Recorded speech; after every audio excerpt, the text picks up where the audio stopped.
Coming up on Boyertown Live, phenomenal news and a miracle. After being diagnosed with painful RSD, how Gilbertsville's Lindsay Spengler is on her feet again and can't wait to come home. The cars were glistening at Boyertown's annual Duryea Days, along with lots of fun activities. A new restaurant highlights Boyertown's own sports teams and memorabilia, along with great food. Hello and welcome, I'm Zach Reinert. Boyertown Live starts next.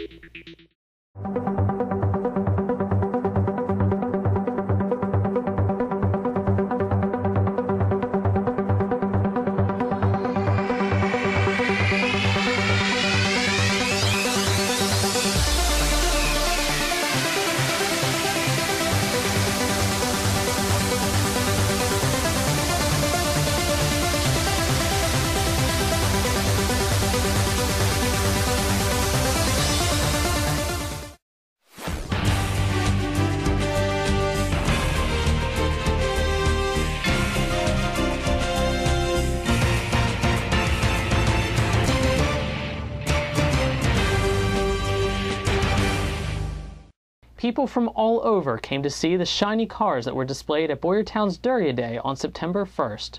This was the 42nd annual event organized by the Boyertown Museum of Historic Vehicles. Cars from all time periods were present, and their owners were proud to be there to show off their prized possessions. I decided to either build something for fun or fix up the old sedan that nobody wanted to ride in anymore. So this is what we came up with. We chose the fun route, and I did my research from old archive photographs of what you would have seen in Daytona or Indianapolis in the late 20s, and they're all home built, so I couldn't go wrong. Also at the event was a flea market aimed at selling vintage car-related items. For daring drivers, a teeter board was set up and car owners competed in an attempt to balance their cars.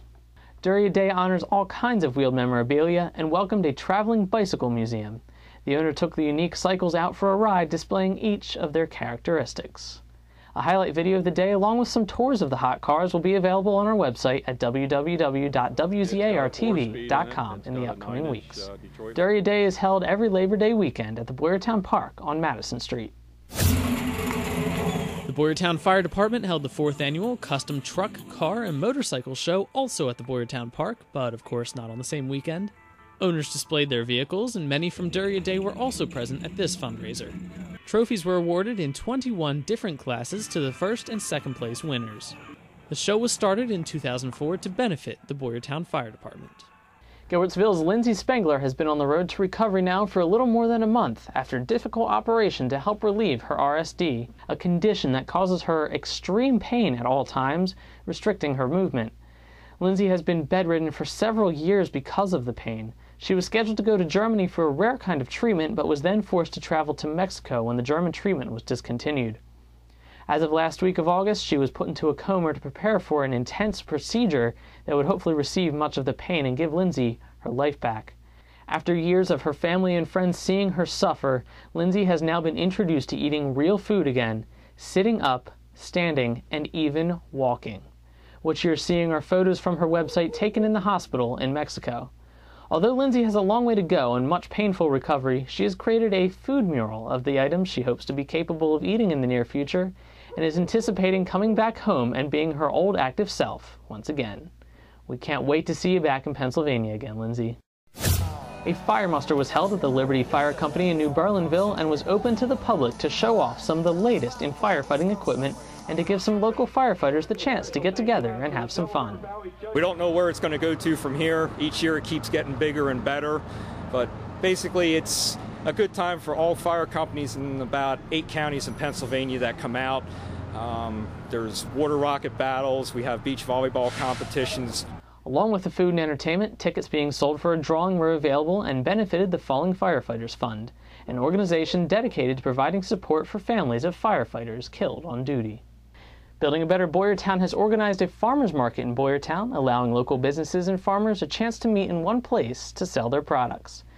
The arrival of large chain stores is a problem for local retailers, and the farmers market gives those retailers an easy passage to reach the community. We're supporting the local farmers in the area that have produce. People have vegetables, grains, breads they make. Even person has livestock, basically chickens, meat. Also a local coffee maker. The market was so successful on the first day that some even sold out of their products. The turnout from Boyertown to support this market was amazing. I was so impressed. Everybody was wonderful, and we've just about sold out of most products that we brought. The farmers market is held at the parking lot near the Boyertown Museum of Historic Vehicles and will continue to be held every Sunday from 10 till 2 until November 2nd. A hidden secret in Boyertown? No, just a little hidden from sight. The new Bear's Den restaurant in Boyertown is open for business, and besides its great sandwiches and hoagies, it has a huge display of Boyertown sports memorabilia to show off. Owners Kelly and Dennis Frayne are Boyertown sports fanatics and have been collecting the items for years, and are finally able to show off their hard work to all those who come to share in their food. On the walls, one can see achievements from the 50s, while looking at a different portion of the wall, one can see achievements from as late as the most recent sports seasons. Probably the most unique parts in the construction of the interior are the walls and booths. Integrated into the red and black walls are wooden panels, original bleachers that were removed from Bear Stadium. One can see the original painted numbers on the wooden panels, collected by Kelly's father and constructed into walls and booths by Dennis. A variety of organizations and sports teams have since donated uniforms and other retired sports equipment since the opening of the restaurant. Be sure to check back to the WZAR website for an expanded story and tour of the restaurant. WZAR was first on the scene within minutes after an SUV took a tumble on Route 100, closing down the northbound lanes for a few hours. The tire tracks seemed to show that the SUV went up into the grass and then rolled onto its side after reaching the pavement. The situation was dangerous because the accelerator was stuck, causing the wheels and the drive shaft to continue to spin until emergency crews disabled the vehicle. Both driver and passenger walked from the wreck and directed traffic until authorities arrived. It was a special someone's 50th birthday party this month. Dawn Hasrud, owner of Miracles in Motion Dance Studio and writer of WZAR's In the Spirit of the Performing Arts webpage, was thrown a surprise party by her friends and family. Guests were welcomed with a toast, a piece of cake, and a few hours of sharing memories. Happy birthday, Dawn.